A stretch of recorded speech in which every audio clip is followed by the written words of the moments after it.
Namaste and very warm welcome once again to our meditation session going on series Easy Meditation Season 2। जैसे कि आप सभी लोग जानते हैं कि हमारी ये इजी मेडिटेशन की सीरीज चल रही है जिसमें हम लोग हर हफ्ते अलग अलग थेरेपेटिक मेडिटेशन टेक्निक।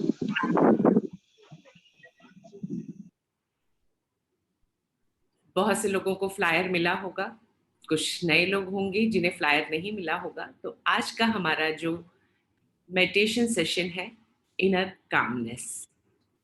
मैं भारती वर्मा आनंद उत्सव अहमदाबाद से अपने साथी मित्र नीरव जो अमरावती से हैं, आप सभी का इस इनर कामनेस सेशन में स्वागत करती हूँ।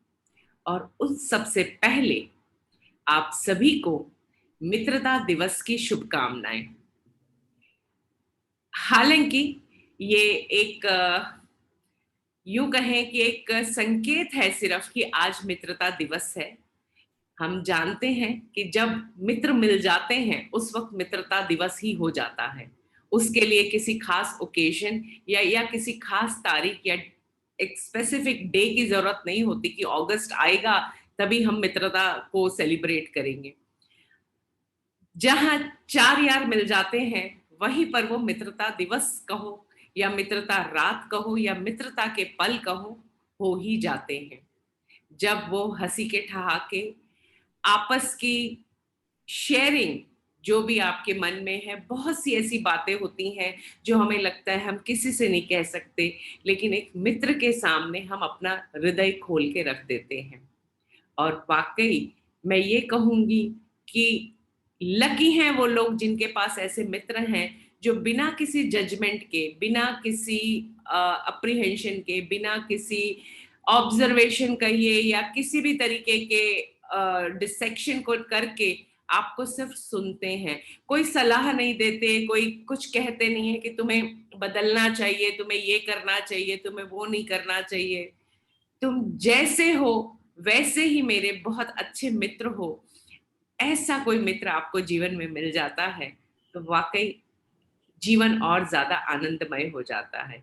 क्योंकि एक व्यक्ति ऐसा चाहिए जो बिना किसी जजमेंट के, बिना किसी, जैसे आप हो जिस तरीके से, ना आपको वो सजने संवरने की जरूरत है, ना अपने चेहरे पे कोई मुखौटा लगाने की जरूरत है, ना यदि आप दुखी हो तो भी एक स्माइल लाकर ही बात करनी है, मन कहीं से उद्विग्न है या परेशान है पर चेहरे पर एक स्माइल ही लाके बात करनी है, जो हम नॉर्मली एक सोशल सेटअप में करते हैं। जैसे हैं आप वैसे ही जब बात कर पाते हैं तो वो आपका सच्चा साथी है, सच्चा मित्र है। I hope you all are lucky to have this type of friend in your life. I too have, कि जिनके सामने हम जैसे हैं हम वैसे ही अपने आप को दे सके। और जैसे ही ये मित्रता, एक्चुअली हम शुरुआत करते हैं कि एक मित्र हो, पर हमारे भीतर से जब सब कुछ धुलता चला जाता है, खाली होता चला जाता है, बिना किसी एप्रीहेंशन के, बिना किसी इस मास्किंग के कि नहीं किसी के सामने जाना है तो ये मास्क ओढ़ के जाना है, ये हमारे जो भी ऊपर के ओढ़े हुए, यूं कहें कि जो दूसरों को दिखाने के हमारे चेहरे हैं, उतरते चले जाते हैं, हम रियल सेल्फ में आ जाते हैं, तो पूरा अस्तित्व आपका मित्र हो जाता है। क्योंकि आप खुद ही देखें, यदि आप किसी बगीचे में टहल रहे हैं तो वो बगीचा आपको देखकर ये नहीं कह रहा कि अरे ढंग के कपड़े पहन के क्यों नहीं आए, मेरे यहाँ टहलने आना था। तो वो आपको ऐसा कुछ नहीं कह रहा है। यदि आप वहां पर, मान लीजिए आप किसी से बात कर रहे हैं और जोर जोर से आप शायद किसी बात पे आपको नाराजगी आ गई, गुस्सा हो गया, तो पास खड़ा पेड़ ये नहीं कहेगा कि अरे कैसे बात कर रहे हो तुम, इतने जोर से क्यों चिल्ला रहे हो, वो नहीं कहेगा आपको। पूरा अस्तित्व आपका मित्र है, वो आपको जज नहीं कर रहा और ना ही वो आप में कोई इस तरीके का सेपरेशन कर रहा है कि ये बड़ा अच्छा लग रहा है, आज इसको हवा ज्यादा देंगे, ये तो ज्यादा सुंदर नहीं दिख रहा, या इसने मेरे से तो मेरी तरफ देखा नहीं, तो कोई पेड़ ये नहीं कहेगा कि इससे मैं हवा नहीं दूंगा। पूरा अस्तित्व आपका मित्र है। और जब आपके भीतर से वो सब कुछ धुलने लगता है और आप भी उस एक पेड़ की भांति पूरे सर्व उसमें आ जाते हो, तो अस्तित्व का हर प्राणी, जब मैं कह रही हूँ तो उसमें पशु भी हैं, पक्षी भी हैं और इंसान भी हैं, वो आपके मित्र ही हो जाते हैं। भाव है वो मित्रता का अपने भीतर कल्टीवेट करने का। जब मेरे भीतर वो मित्रता का भाव आ गया, तो मुझे ना किसी मुखौटे की ज़रूरत है, ना किसी एक खास साथी की ज़रूरत है। हर क्षण वो मित्रता का भाव मेरे भीतर है और मेरे भीतर पनप रहा है। मैं चाहूँगी कि ये मित्रता का भाव दिन-ब-दिन आपके भीतर खिलता चला जाए और आपके जीवन में पूरा अस्तित्व आपका मित्र बनकर चले। जैसे कि मैंने कहा कि जब अंदर से सब कुछ धुल जाता है, जब आप खाली हो जाते हो बिना ये विचार के कि आई एम बीइंग जज्ड, मुझे कोई देख रहा है, मेरे बारे में कोई बात कर रहा है, है बारे में किसी बारे की में। कोई अपनी भ्रांतियाँ हैं या वो उसके अपने ऑब्जर्वेशन है, ये अंदर से भाव निकल जाता है, तो आप उस स्टेट में आ जाते हैं। तो हमारा प्रयास तो जो हम इजी मेडिटेशन से कर रहे हैं, यही कर रहे हैं कि धीरे धीरे आपके भीतर से जो भी इस तरह के भाव हैं जो आपको पूर्ण रूप से 100% जैसे है वैसे ही अपने आप को प्रकट करने में रोकता है, आपको मास्किंग करने के लिए कहता है, वो निकलते चले जाएं। तो इसी प्रयास में आज का जो हमारा सेशन है inner calmness, it's very much connected to the friendliness, क्योंकि जब अंदर से मन शांत होगा, इनर कामनेस यदि हम बिल्कुल उसका हिंदी रूपांतरण करें तो अंदरूनी शांति, बिल्कुल यदि मैं उसको वर्ड टू वर्ड हिंदी रूपांतरण करूं तो अंदरूनी शांति। बाहरी शांति का तो दिखावा हम कर सकते हैं, रहे हो, अंदर जाके किसी के प्रति नाराजगी हो, किसी के प्रति कोई दुख हो, किसी के प्रति क्रोध आ रहा हो, लेकिन हम ऊपर से तो दिखा सकते हैं कि मैं बड़ा शांत हूँ, मैं मुस्कुरा रहा हूँ, लेकिन अंदर ही अंदर कुछ उबल रहा होता है।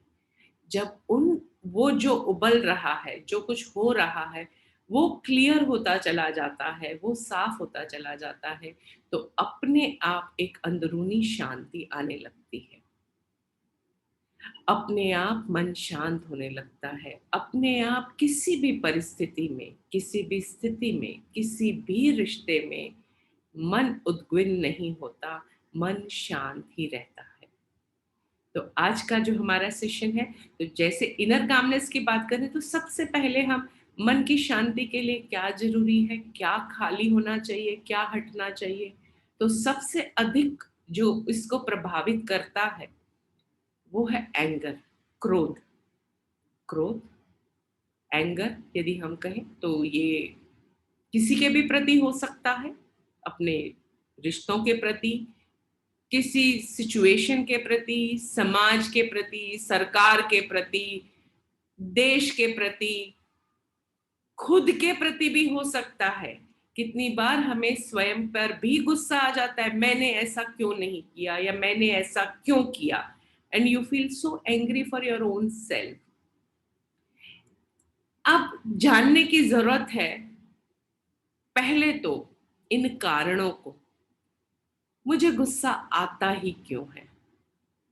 सिंपल सी बात है, वैसे बहुत आसानी से यदि हम एक वर्ड में देखें तो गुस्सा कब आता है, जब मेरा कुछ भी मन भावन नहीं होता। गुस्सा आने का सबसे बड़ा प्रोमिनेंट एक ही कारण है, जैसा मैं चाहता हूं वैसा नहीं हुआ। आपकी किसी के प्रति कोई अपेक्षा थी कि ये व्यक्ति मेरे साथ इस तरह से बात करे या ये ऐसा बिहेव करे या उसका मेरे लिए वो ये करे और उसने नहीं किया, उसने वैसे बात नहीं की, तो आप क्रोधित होंगे। सिचुएशन के प्रति भी, क्योंकि वो सिचुएशन, वो परिस्थिति यदि आपके अनुकूल नहीं है, आपको लग रहा है कि नहीं ये तो प्रतिकूल है जैसा मैं चाहता हूँ, जैसे अभी की जो परिस्थिति थी मैं कहूंगी, अब मैं उसे है में नहीं कहूंगी क्योंकि समय बदल रहा है, चीजें बदल रही हैं। और हम यदि और सजग रहे तो बहुत जल्दी ये चीज़ें और अच्छे से बदल जाएँगी। तो जैसी सिचुएशन थी कोरोना की, उसमें भी हम लोगों का एक गुस्सा था कि अरे! घरों में कैद हो गए। हर एक का अपना अलग-अलग था। किसी का बिज़नेस बंद हो गया था, तो उसको गुस्सा था, अरे! धंधा बंद हो गया है, खाएँगे कैसे? रहेंगे कैसे? घर कैसे चलाएँगे? किन्हीं की नौकरी खतरे में आ गई थी, किन्हीं को अंडरकट सैलरी मिली, किन्हीं फुल नहीं मिलेगी। हर एक की अपनी अलग-अलग परेशानी थी। पर उसका अंडरकरंट एक ही था कि आपका मन भावन नहीं था। जैसा चल रहा था, वैसा नहीं हुआ, उसके कुछ प्रतिकूल होने लगा। अब बोलने के लिए तो हम बहुत आसानी से बोल देते हैं, भगवान परीक्षा लेता है। हम बड़े आसानी से इन शब्दों का इस्तेमाल कर देते हैं। जो इन परीक्षाओं को बड़े अच्छे से पार कर देता है, जो ऐसी परीक्षा में भी अपनी हिम्मत रखता है, वही पार हो जाता है। लेकिन एक्चुअली सुनने में जितने ये शब्द आसान लगते हैं, खुद भी हम बोल लेते हैं, हम भी गाहे-बगाए इन शब्दों का इस्तेमाल करते हैं, लेकिन जब स्वयं पर ये स्थिति आती है, तो लगता है कि नहीं, ये मेरी स्थिति अलग है, मैं ये परीक्षा के लिए तैयार नहीं हूँ या ऐसी परीक्षा मेरी नहीं होनी चाहिए या ये कुछ ज़्यादा कठिन परीक्षा है, जो भी हम नाम दें। पर है तो वही कि जो भी सिचुएशन आई, मैं उसके अलाउंस में नहीं था। मैं मुझे वो सिचुएशन बड़ी प्रतिकूल लगी और मेरे अंदर एक गुस्सा पैदा हुआ, एक आक्रोश आया। यूँ लगा कि नहीं ये नहीं होना चाहिए था। तो सबसे पहले यदि हम इसको देखेंगे तो पहले ये देखना है अ, हम इसको छोटे-छोटे पीसेस में देखेंगे। बहुत छोटे-छोटे हम एक अंडरस्टैंडिंग के साथ इस ये जो आज की हमारी टेक्नीक रहेगी, बड़ी अंडरस्टैंडिंग के साथ हम किस तरीके से चल रहे हैं, कैसे देख रहे हैं। क्योंकि पहले तो ये जानना ज़रूरी है कि गुस्सा मुझे आ रहा है और आ रहा है तो उसका कारण क्या है? क्योंकि कारण जब आपको स्पष्ट रूप से पता होगा, स्पष्ट रूप से मैं कह रही हूँ कि कितनी बार यूँ लगता है, आपने सुना होगा कहते हैं कि गुस्सा मुझे किसी और पर आ रहा है और निकल कहीं और रहा है। जैसे यूँ कहते हैं ना कि आपकी अथॉरिटीज़ पे जब आपको गुस्सा आता है, मान लीजिए घर में पत्नी है, उसे गुस्सा पति पर रहा है, लेकिन पति एक अथॉरिटी है घर में, तो पति पे ना निकाल के बच्चों पे निकलता है। फिर उस वक़्त बच्चे ने बहुत छोटी-सी गलती भी की होगी, तो उसको 2 पड़ जाएँगी और बच्चा खुद ही उसमें आ जाएगा कि आज मम्मी को क्या हो गया? मुझे इतनी-सी बात पे तो सीधा मार ही दिया। या आप छोटे हैं और अब आपके माँ-बाप घर में बड़े हैं और आप शिष्टाचारवश आपने उन्होंने कुछ ऐसा किया और आप नहीं कह पाए और आप क्रोधित हो गए। तो आपने अगेन अपना गुस्सा अपनी पत्नी पर निकाल दिया शायद। बहुत से रीज़न हो सकते हैं, जब आप इसको एनालाइज़ करेंगे, तब आपको खुद ये चीज़ समझ में आने लगेगी कि हाँ, बहुत बार ऐसा होता है कि गुस्सा आता तो किसी पर है, पर उसका जो प्रभाव है, हम दूसरों पर डालते हैं। उसका जो रिएक्शन है, वो दूसरों पर आ जाता है। और कितनी बार तो ऐसा होता है कि सामने वाले ने भी जिसके ऊपर आपको गुस्सा आ रहा है, उसने भी ऐसा कुछ नहीं कहा होता। आपके मन ही मन में कुछ और उथल-पुथल चल रही होती है और उसकी कही बात से आपको गुस्सा आ जाता है। हालाँकि कारण रियल में वो भी नहीं होता। मान लीजिए यदि हम यही कोरोना का ही एक एग्ज़ाम्पल लें, तो कोरोना काल में बहुत से ऐसे लोग हैं जिन लोगों का बिज़नेस भी इफ़ेक्ट नहीं हुआ, जिनको कोरोना ने भी इफ़ेक्ट नहीं किया, जिनको कोई भी तकलीफ़ नहीं आई। आप उनसे जाके पूछेंगे, तो वो कहेंगे नहीं कुछ ठीक है, आया, चला गया, इट्स फाइन। तो क्या उनके लिए कोरोना नहीं था और आपके लिए अलग से आया था? हाँ, आपके लिए अलग से इसीलिए हो गया था क्योंकि उसका प्रभाव आप पर अलग पड़ा। मान लीजिए आपका बिज़नेस भी नहीं चल रहा होता, पर आपकी बहुत अच्छी सेविंग्स होती, तो भी आपको लगता ठीक है, थोड़े समय बाद चीज़ें ठीक हो जाएँगी। इसीलिए ये निश्चित हुआ कि समय के साथ जो हो रहा है उसमें यदि मेरा मन भावन नहीं है या मेरे को वो प्रतिकूल लग रहा है, तो मेरे अंदर एक रोष, एक गुस्सा एक क्रोध लेकर आए। और कितनी बार तो बहुत छोटी-छोटी बातों पर क्रोध आ जाता है। इतनी छोटी बात पर कि सुबह कपड़े पहनने के लिए निकाले और वो प्रॉपर आयरन नहीं थे, प्रेस नहीं थे, तो भी आप गुस्सा हो जाएँगे कि अरे! ऐसे कैसे? मुझे ऑफ़िस जाना है या काम पे जाना है, कुछ भी सिचुएशन हो सकती है और ये कपड़े आयरन क्यों नहीं है या कपड़े धुले हुए क्यों नहीं हैं? तो उसके लिए आप चाहे आपका कोई हाउस हेल्पर होगा, तो आप उसको भी कर देंगे या पत्नी होगी, पति होगा, जो भी उसके लिए आपको लगता है ये रिस्पॉन्सिबल हो सकता है, आपका गुस्सा उस पे निकल जाएगा। Now is the time to check actually जब आप क्रोधित हो रहे हैं, जब भी जब भी ये क्रोध आ रहा है, जब भी अंदर ये एक भाव पैदा हुआ, उस वक़्त कुछ क्षण मैं मिनट भी नहीं बोल रही हूँ, सिर्फ़ कुछ सेकंड्स के लिए सजग होइए। सिर्फ़ ये जानने की कोशिश कीजिए, ये गुस्सा वाक़ई आ कहाँ से रहा है? बिल्कुल, आपको इस बात पे गुस्सा आया कपड़े प्रेस नहीं थे, लेकिन गुस्से का जो बटन था, जो ट्रिगर था, वो कहाँ पर है? वो वो सजगता की ज़रूरत है, वो देखने की ज़रूरत है। तो यहाँ पे हम कुछ पॉइंट्स को देखेंगे कि जनरली किन-किन चीज़ों पे, किन-किन स्थितियों में हम लोगों को ये ट्रिगर पॉइंट्स होता है। तो सबसे पहले जो बहुत ही फ़ॉरमोस्ट मैं बोलूँगी, हमारा प्राइमरी एक देह का प्राइमरी जो नीड है, वो जब पूरी नहीं होती है, तो ये गुस्सा आता है। तो देह की प्राइमरी नीड क्या है? हमारी शरीर की सबसे प्राइमरी नीड है भूख। हाँ, भूख बर्दाश्त नहीं होती, भूख सहन नहीं होती क्योंकि वो बिल्कुल हमारा सर्वाइवल है। आप कम्फर्ट को थोड़ा आगे-पीछे कर सकते हैं, सुख-सुविधाओं को थोड़ा आगे-पीछे कर सकते हैं। पड़ोसी की बड़ी गाड़ी आई, थोड़ा मन को शांत रख सकते हैं, लेकिन जब भूख लगी है, तब क्या कहते हैं, मन शांत नहीं रहता। वो बेसिक नीड है देह की। शरीर है तो भूख है ही और उसकी भूख जो है वो समय-समय पर है। ऐसा नहीं है कि पूरे दिन आप खा लेंगे या एक दिन में आज जी आप पैसे का संग्रह तो हो सकता है कि आते 5 सालों के लिए आप कर लें कि आते 5 सालों तक मैंने इतना पैसा इकट्ठा कर लिया है कि मुझे कमाने की ज़रूरत ना पड़े या मैं खा पी सकूँ आराम से। लेकिन आप 5 साल के लिए खा नहीं सकते कि आज मैंने खा लिया तो आते 5 साल तक मुझे ज़रूरत नहीं पड़ेगी।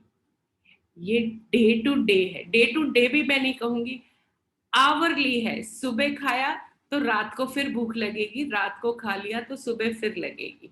कुछ घंटों के अंतराल में शरीर का जो सिस्टम है, वो अपने आप भूख को लेकर आ जाता है और उससे आप कंट्रोल भी नहीं कर सकते। कुछ समय के लिए रोक सकते हैं, लेकिन ये सोचे कि नहीं मेरे को इसको परमानेंट अब भूख ही ना लगे, सॉरी अभी तक ऐसी कोई कैप्सूल या कोई ऐसी दवा नहीं बनी है कि आप गोली खा लें और आपको भूख ना लगे। भूख ना लगे ना यदि किसी को कोई डिप्रेसिव स्टेट में तो उससे बीमार कहा जाता है कि इसे भूख नहीं लगती, ये बीमार हो गया है। इसका इलाज कराना पड़ेगा। डिप्रेशन जैसी स्थिति में सैड जब ग्रीफ वाले एक उसमें रहते हैं तो भूख कम हो जाती है। अदरवाइज़ एक हेल्दी, एक नॉर्मल इंसान के लिए भूख बहुत नॉर्मल है।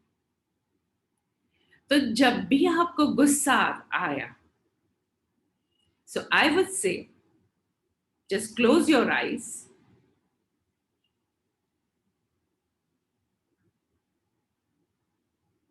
And think for a moment कि पिछली बार जब भी आपको गुस्सा आया था, आप क्रोधित हुए थे, मन में वो रोष या आक्रोश आया था, वो क्षण कल का भी हो सकता है, आज सुबह का भी हो सकता है या कुछ दिनों पहले का, कुछ महीनों पहले का, कभी भी क्योंकि बहुत से मित्र होंगे जो ये कहेंगे नहीं मुझे तो गुस्सा नहीं आता। बहुत अच्छी बात है। तो उस वक़्त यदि थोड़ी देर के लिए भी मन में वो आक्रोश आया था, मन में वो भाव आया था।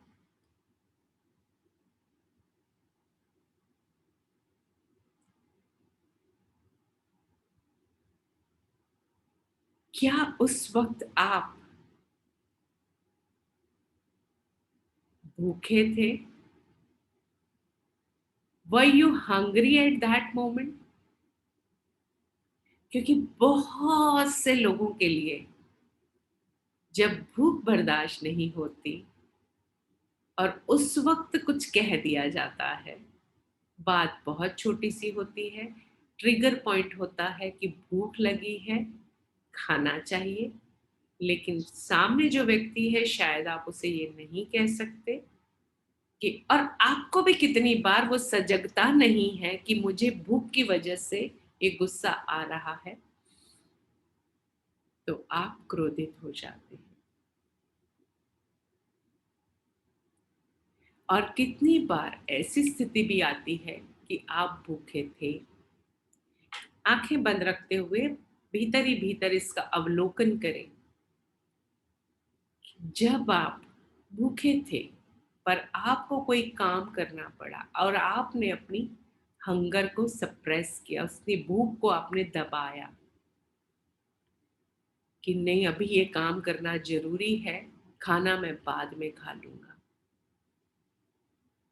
ऑन फेस ऑफ इट आपको ये फील हो रहा है कि नहीं नहीं, हंगर की कोई बात नहीं है, मैं तो काम कर रहा था क्योंकि काम करना जरूरी था।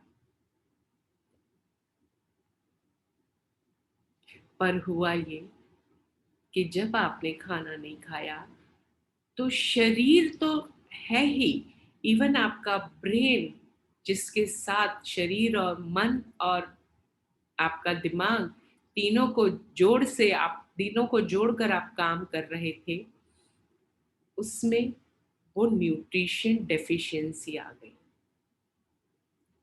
जो आवश्यक तत्व, जो जरूरी केमिकल्स हमें खाने से मिलते हैं, जो हमारे अंदर वो हार्मोन पैदा करते हैं जो एक सेटिस्फेक्शन की फीलिंग देता है, वो सेटिस्फेक्शन सिर्फ खाने का सेटिस्फेक्शन नहीं, इवन काम करने का भी सेटिस्फेक्शन देता है कि वाह, आज मैं ये काम कर पाया। वो हार्मोन जो आपको एक कंप्लीशन का सेंस देते हैं, मेरा ये टास्क आज कंप्लीट हुआ, वो शरीर में मिस हुए। कहने को सिंपल है कि खाना ही तो नहीं खाया, थोड़ी देर बाद खा लेंगे, लेकिन यदि समय पर वो न्यूट्रिटिव फूड आपके अंदर नहीं गया, बॉडी की कोशिकाओं को, ब्रेन को वो एनर्जी और वो न्यूट्रिशन नहीं मिला, तो वहां पर न्यूट्रिशन की डेफिशिएंसी आई, जिसकी वजह से जो आप कर रहे थे उसमें आपको सेटिस्फेक्शन नहीं मिला, कंप्लीशन का भाव नहीं आया, और अंत ये हुआ कि फिर एक छोटी सी बात पर आप उखड़ गए, आपको गुस्सा आया।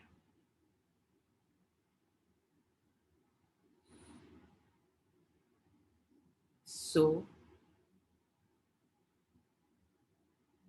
मैं ये कहूंगी, prevention is better than cure.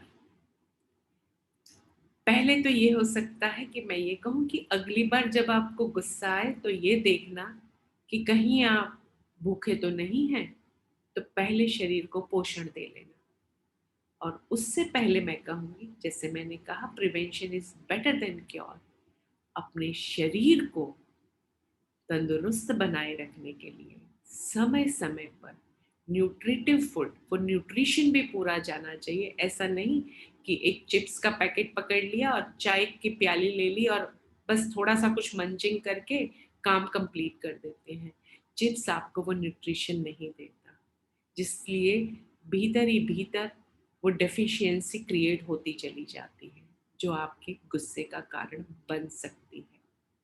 One of the reason, if you are not giving your body complete nutrition, you may explode for no reason. बहुत छोटी छोटी बातों पे आपको गुस्सा आ सकता है. सो ये तो देखना ही है. मेरी तरफ से एक टिप ये रहेगी कि वो न्यूट्रिशन के लिए जो एक कहावत है, an apple a day keeps doctor away, I would say an apple a day keeps anger away. तो रोज के खाने में न्यूट्रिशन कंप्लीट हो उसके लिए कुछ फ्रूट्स, कुछ वेजिटेबल्स को लेकर आए, जिससे इनर कामनेस अपने आप बढ़ती चली जाएगी. नेक्स्ट आगे का पॉइंट जो है, अब नीरव आपसे बात करेंगे और हमारी ये चर्चा और थेरेपी इनर कामनेस को लाने की जारी रहेगी. Over to you Nirav. Yes, Bharti. Is my voice clear? Okay. So, as Bharti said, कि you need to check always जब भी गुस्सा आता है कि are you hungry? Because इस दुनिया में आने के बाद पहला या दूसरा काम हमने ये किया है कि हमने फूड को इनटेक किया है, और फूड हमारी बहुत बहुत ज्यादा बेसिक नीड है. जब हम आदिवासी भी हुआ करते थे तो हमारा पूरा समय फूड को खोजने में जाता था. फूड को कहाँ मिलेगा, फूड उसमें जाता था. तो द सेकंड पॉइंट, ये फिजिकल नीड की बात होगी. Food is a basic physical need. Second point जो है वो बहुत गहरा है और बहुत means it's a very wide point, कि जब भी आप किसी पे गुस्सा करते हो या आप पे कोई गुस्सा कर रहा है, दो प्रकार से गुस्से होते हैं. या तो आप पे किया जाता है या आप उस पे करते हो, किसी व्यक्ति पे करते हो. हमारी कुछ भारती प्लीज म्यूट.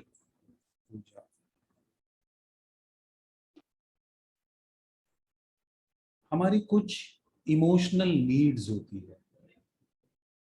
इस पॉइंट को ठीक से समझिएगा कि जैसे कुछ नीड्स ऐसी है हमारी जो हम हमेशा चाहते हैं कि ये पूरी हो.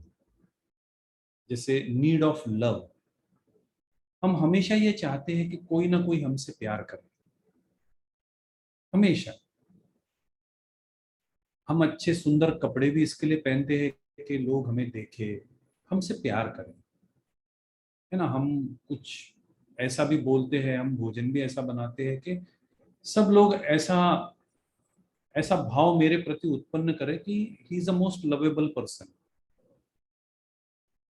तो ऐसी बहुत सारी हमारी बेसिक नीड होती है. उसमें एक नीड होती है नीड ऑफ रिस्पेक्ट, कि मेरा सम्मान हो. जब भी हम पे कोई गुस्सा होता है या हम किसी पे गुस्सा कर रहे हैं, तो आप चेक करिएगा कि मेरी कौन सी इमोशनल नीड पूरी नहीं हो रही है. सपोज मैं और मेरी वाइफ कहीं जाते हैं, कोई पार्टी में जाते हैं या कोई दोस्तों के यहाँ जाते हैं, और मैं मेरी वाइफ के लिए कुछ दोस्तों के आगे कुछ बोल रहा हूँ कि भाई, हाँ, कि भाई कुछ भी, यानी कि ही शी हैज गेन वेट,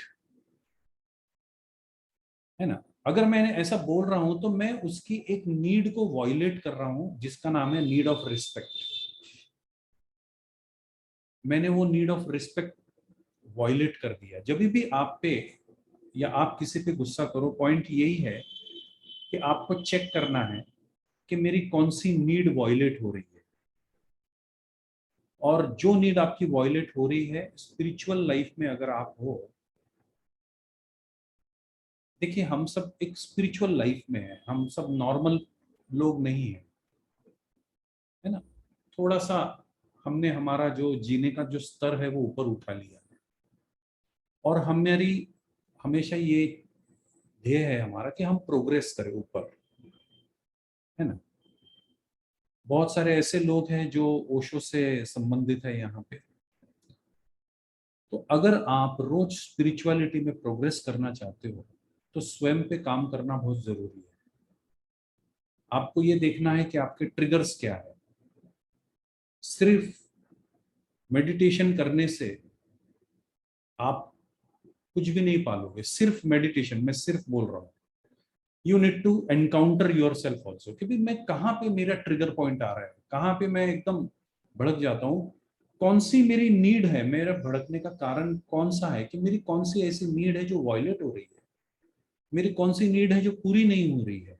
जैसे भारती ने कहा, फिजिकल नीड फूड है, इमोशनल नीड हमारी बहुत सारी है ना, कि कहाँ मुझे रिस्पेक्ट नहीं मिल रहा है इसके लिए मैं ट्रिगर कर रहा हूँ, या मुझे प्रेम नहीं मिल रहा है इसके लिए मैं ट्रिगर हो रहा हूँ, और वो जो नीड वायलेट हो रही है उस पे आपको काम करना है। That is the point where you want to work. अगर वो काम आप पूरा कर देते हो तो आप देखोगे कि आपके ध्यान में गति आ गई, अदरवाइज एक थ्रेशोल्ड पे रुक जाएगा वो। सो always find your needs which are being violated when you are angry. Okay, so Bharti, the third point.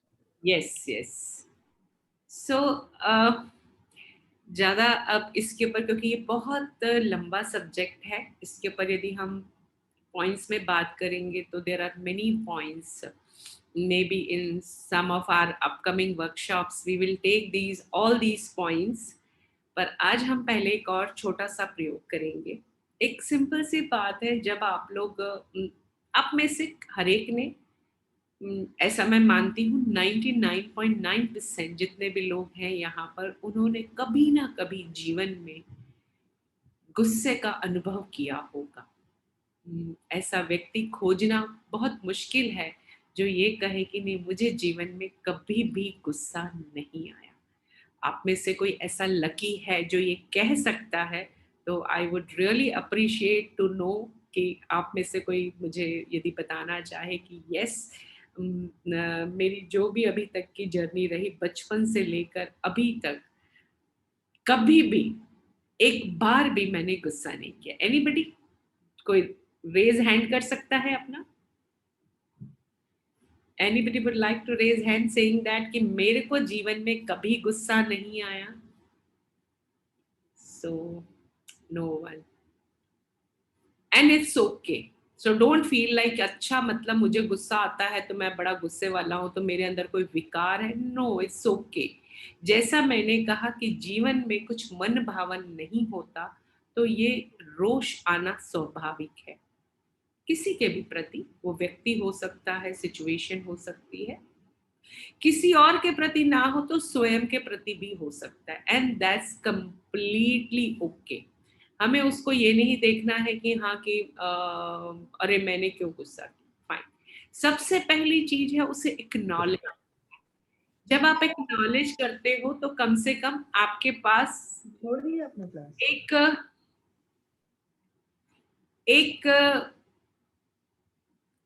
यूं कहें कि एक ये क्या कहते हैं, सिचुएशन बन जाती है जिसके ऊपर आप काम कर सकते हो कि आपने एक्नॉलेज किया, हाँ मुझे गुस्सा आता है और मुझे इस पर काम करना है। तो सबसे पहले तो एक्नॉलेज करिए कि यस, मुझे छोटी छोटी बातों पे आ जाता है, या मुझे नहीं कोई बहुत बड़ी बात हो जाती है तो आता है, या मुझे हर रोज किसी ना किसी बात पर आ जाता है। मुझे नॉर्मली नहीं आता लेकिन कभी कभार बहुत ज्यादा आ जाता है।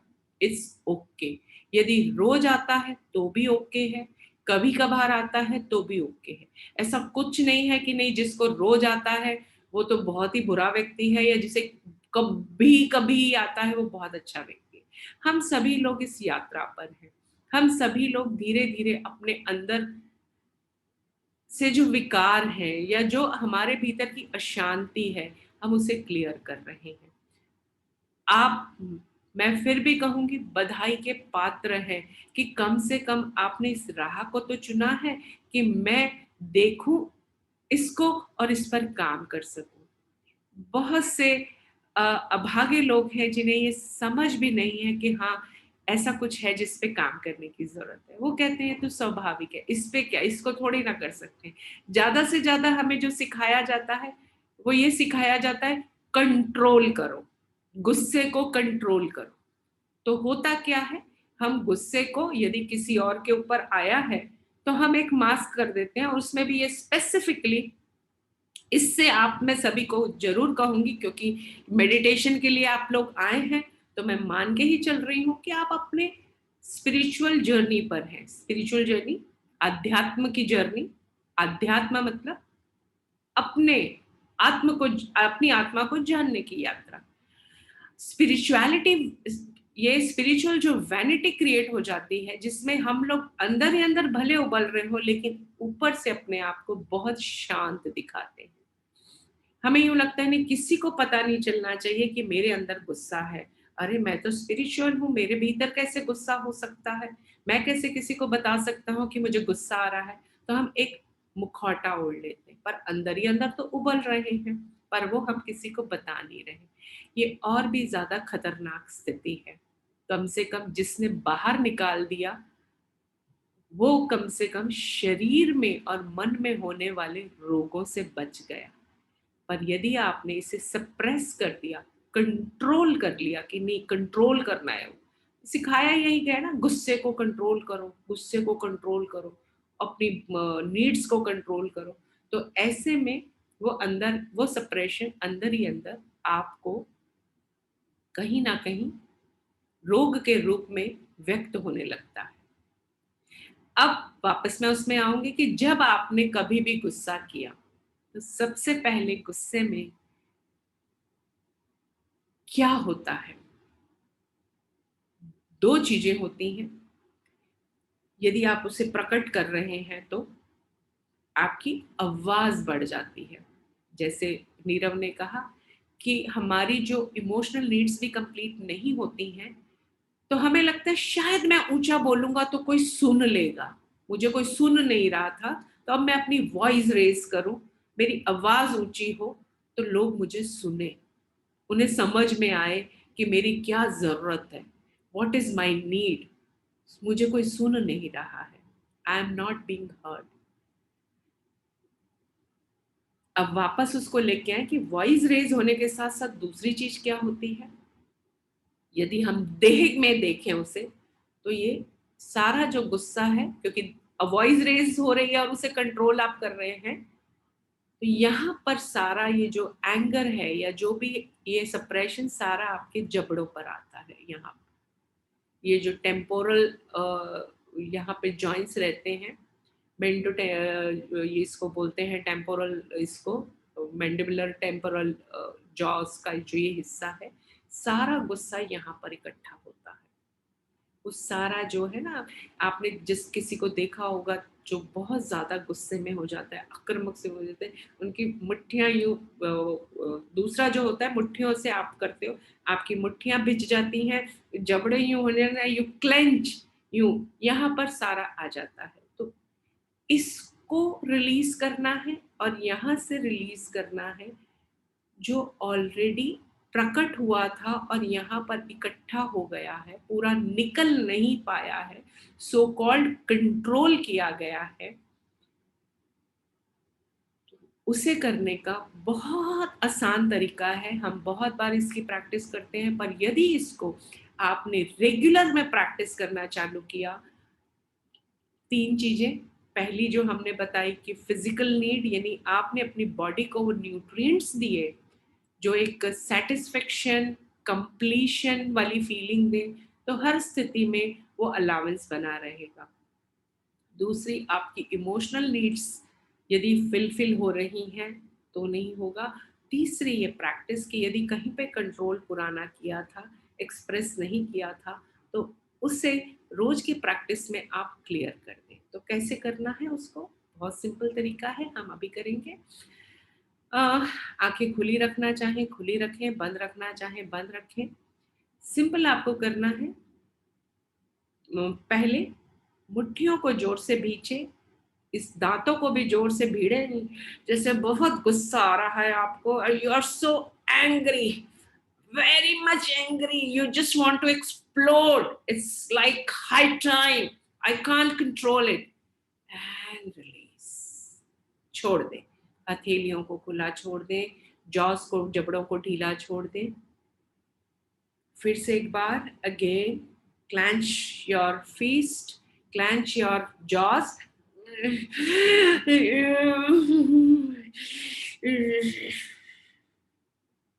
clench and release। फिर से एक बार, मुट्ठियों को भींचे, जबड़ों को भींचे, पूरा गुस्सा बाहर निकलने को तैयार, you just want to explode, and release.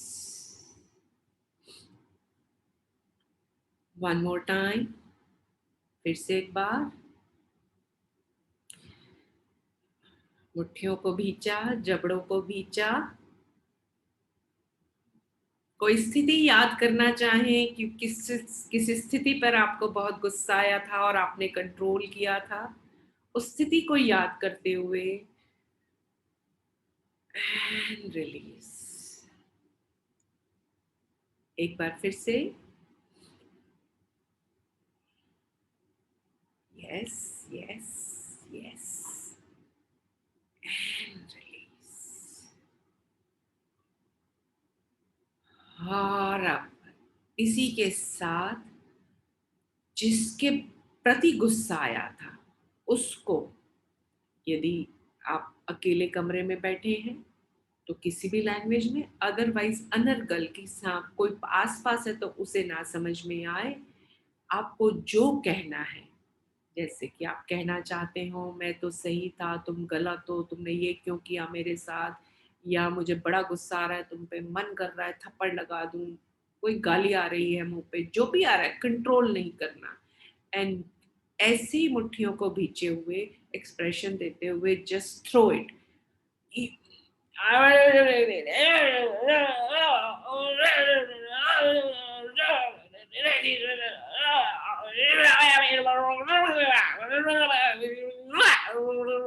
Throw it, throw it.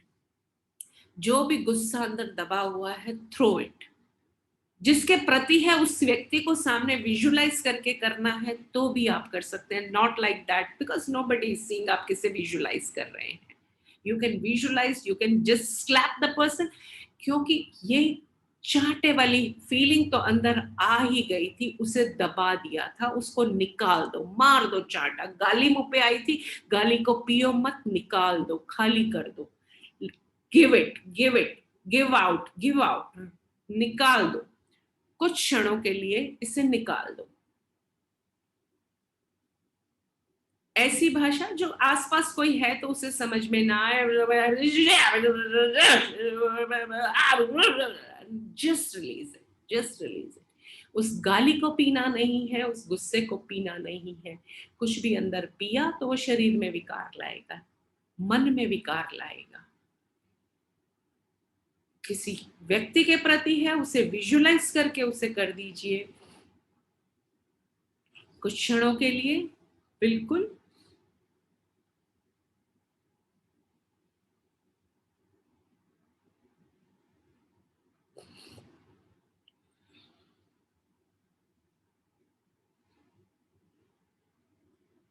खाली करते जाएं जो भी मन में भरा है उसे।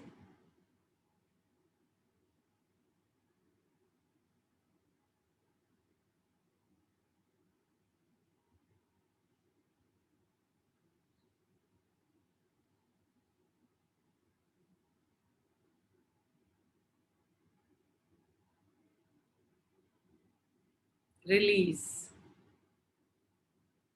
जितना दबाया था, जितना कंट्रोल किया था, उसे खाली कर दे। Not required to keep in the body, in the mind.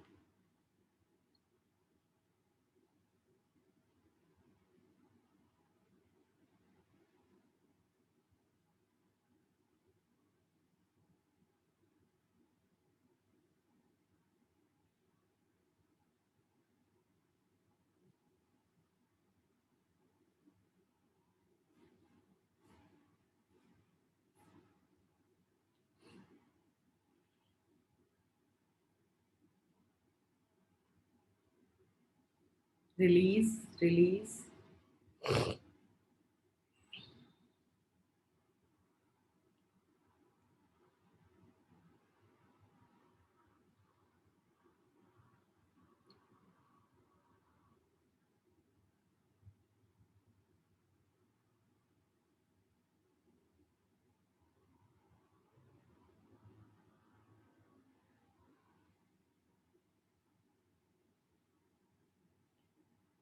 आप ठहर जाएं, शांत हो जाएं। जब आप अकेले हैं, इससे और लंबे समय तक के लिए कर सकते हैं। और इसका नेक्स्ट प्रोसेस, आंख बंद कर लें आप। काफी कुछ हल्का हो गया है शरीर से, काफी कुछ ढीला हो गया है। इसको और सुखद और रिलैक्स करने के लिए बॉडी एंड माइंड को, to bring that inner calmness, now will be doing a breathing exercise, जिससे हम नाक से श्वास लेंगे और मुंह से बाहर निकालेंगे। 21 टाइम्स वी विल डू। लंबी गहरी सांस भीतर भरते हुए और आह की ध्वनि के साथ बाहर निकालते हुए। आह, as if everything is released and you are relaxed. Keep on doing on your pace, अपनी अपनी गति के साथ, अपनी अपनी लय के साथ, श्वास को भीतर भरते हुए, लंबी गहरी श्वास भीतर जाती हुई और मुंह से बाहर निकालते हुए आह की ध्वनि के साथ शरीर को पूरा ढीला छोड़ते हुए।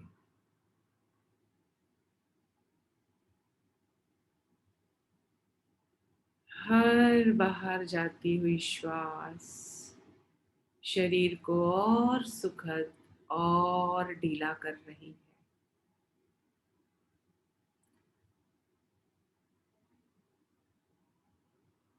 जो कोशिकाएं, मांसपेशियां कॉन्ट्रैक्ट हो गई थी, किसी भी विकार से इनमें संकुचन आया था, वो रिलीज हो रहा है, वो खाली हो रहा है। हर मांसपेशी, हर कोशिका अपने आप को ढीला कर रही है। हर बाहर जाती श्वास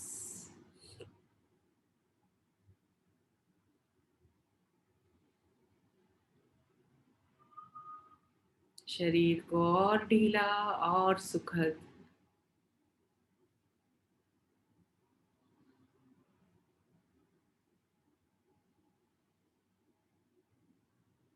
शरीर का संकुचन दूर हो रहा है, कोशिकाओं का विस्तार हो रहा है, मन का विस्तार हो रहा है।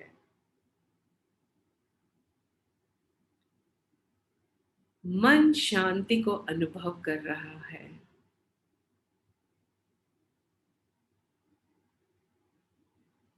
सब कुछ खाली हो गया, मन शांत,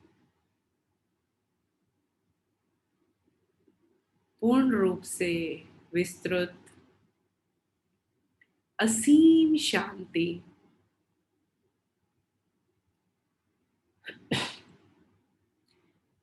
ये है आपकी रियल इनर कामनेस।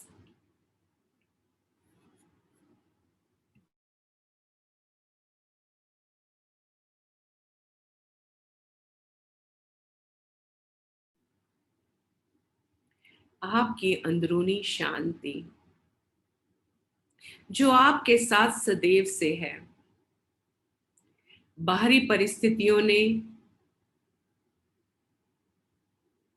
इसे थोड़ा हिलाया डुलाया, पर अब आपके पास ये मंत्र है, ये रास्ता है। इन बाहरी विकारों को साफ करने का, निकाल देने का।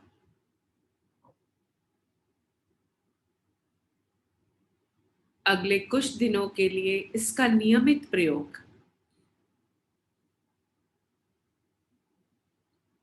पहले मुट्ठियों को बीच, जबड़ों को बीच रिलीज करने का, फिर इसको बाहरी रूप से प्रकट करने का, जो भी अंदर दबा हुआ है, और अंत में नाक से सांस लेते हुए, मुंह से बाहर छोड़ते हुए, आ की ध्वनि के साथ 21 बार ये प्रयोग अगले कुछ दिनों के लिए भीतर से कितनी ही लेयर्स से पुराने दबे हुए एंगर को बाहर निकाल देगा।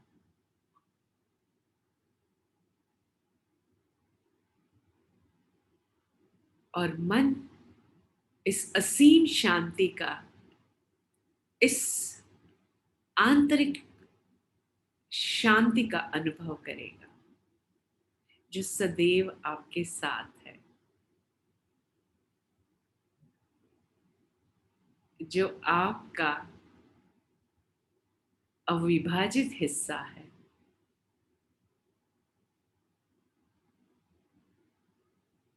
So, as and when you feel like, you can come back to the room. शरीर को थोड़ा हिला डुला के जब जी चाहे आप धीरे से अपनी आंखें खोल सकते हैं।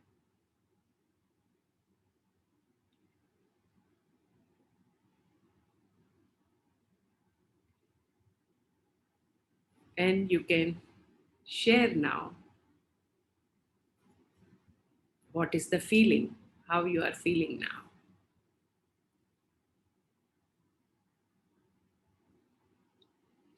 Anybody would like to share?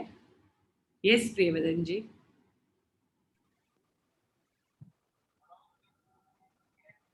आप म्यूट हैं, आप अनम्यूट करें पहले।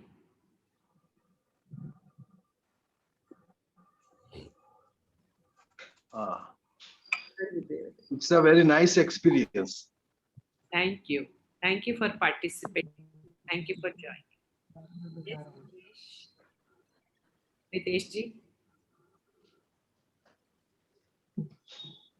आप शेयर करना चाहते हैं? Thank you. Yes, yes, yes.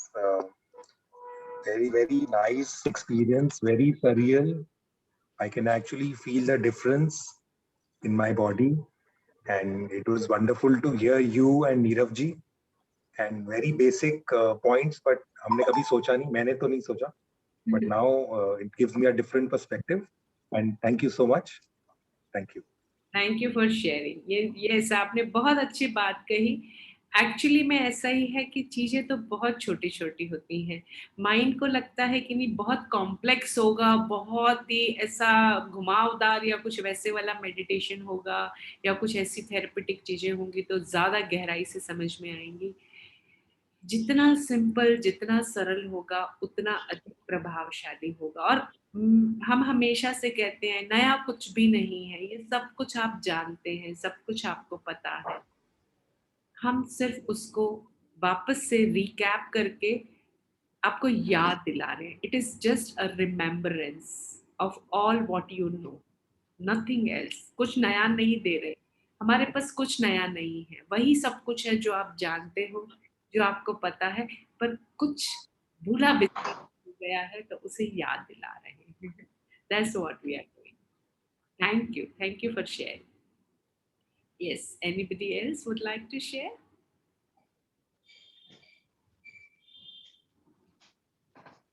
Great.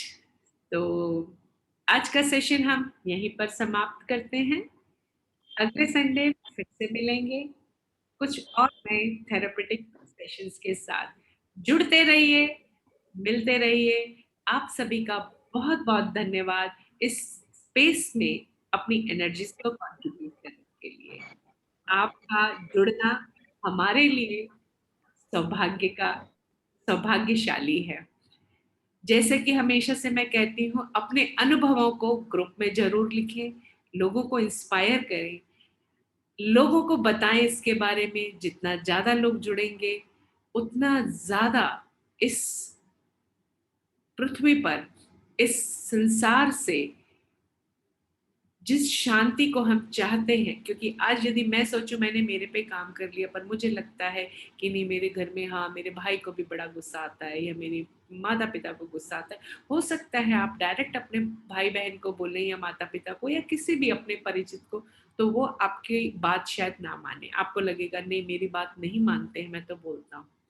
लेकिन हो सकता है कि आपने अपने किसी मित्र को कहा जो आपकी बात मानता है, और उसने अपने किसी मित्र को कहा, उसने अपने किसी मित्र को कहा, ये चेन बनते बनते हो सकता है वो चेन, जो लोग आज आपको लगता है आपकी बात नहीं सुनते हैं, नहीं मानते हैं, वहां तक पहुंच जाएगी वो कड़ी, और धीरे धीरे हम इस संसार में, इस पृथ्वी पर उस शांति को वापस स्थापित कर पाएंगे। जुड़ते रहिए, मिलते रहिए, शेयर करते रहिए। फिर से मिलेंगे अगले संडे, तब तक के लिए आज्ञा लेती हूँ आपसे विदा लेने की, और आज का दिन आपका शुभ हो। फिर से एक बार मित्रता दिवस की शुभकामनाएं। अपने मित्रों के साथ आज का दिन सेलिब्रेट करें, खूब एंजॉय करें, खूब मस्ती करें। Have a great Sunday. Thank you so much.